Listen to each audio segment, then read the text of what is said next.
O samaritano era o cara mais odiado pelos judeus, no geral, naquela época. É claro que havia alguns judeus que não odiavam tanto os samaritanos, mas a grande maioria odiava completamente. Por quê?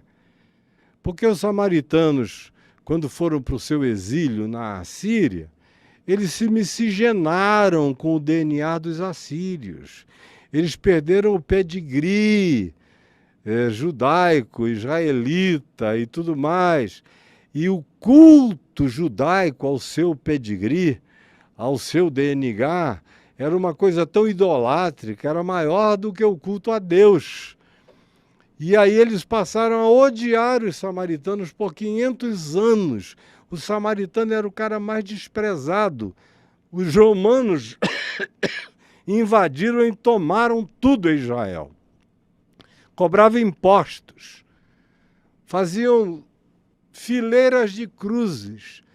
Houve períodos em Israel em que havia 500 cruzes erguidas entre a Galiléia e Jerusalém, para que fosse um outdoor, para que todo mundo que fizesse aquela viagem olhasse para os crucificados, que em geral levavam dias morrendo de sufocação, gemendo e gritando. E aí era uma mensagem que dizia: olha o que acontece com quem não obedece os romanos. Todavia, os judeus de Jerusalém eram muito mais pacíficos e tinham uma vida muito mais próxima socialmente dos romanos, muitas vezes, do que dos samaritanos, que não faziam nada aos judeus, só tinham se miscigenado 500 anos antes. Para piorar um pouco essa história, quando Jesus tinha mais ou menos 19 anos de idade, um samaritano perturbado, louco, provavelmente esquizofrênico, descompensado, entrou no templo em Jerusalém, pegou um monte de ossos humanos numa sepultura e jogou em cima do altar do templo, criando uma dessacralização, um sacrilégio do ponto de vista dos judeus.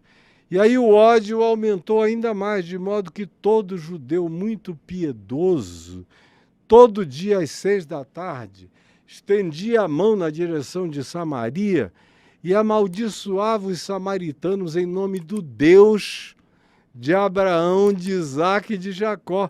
Você vê o que a religião é capaz de fazer em nome de Deus, usando o nome de Deus de maneira tão maligna. Se tem uma designação para satânico, é isso. É esse ódio praticado em nome de Deus, nada pode ser mais perverso do que isso.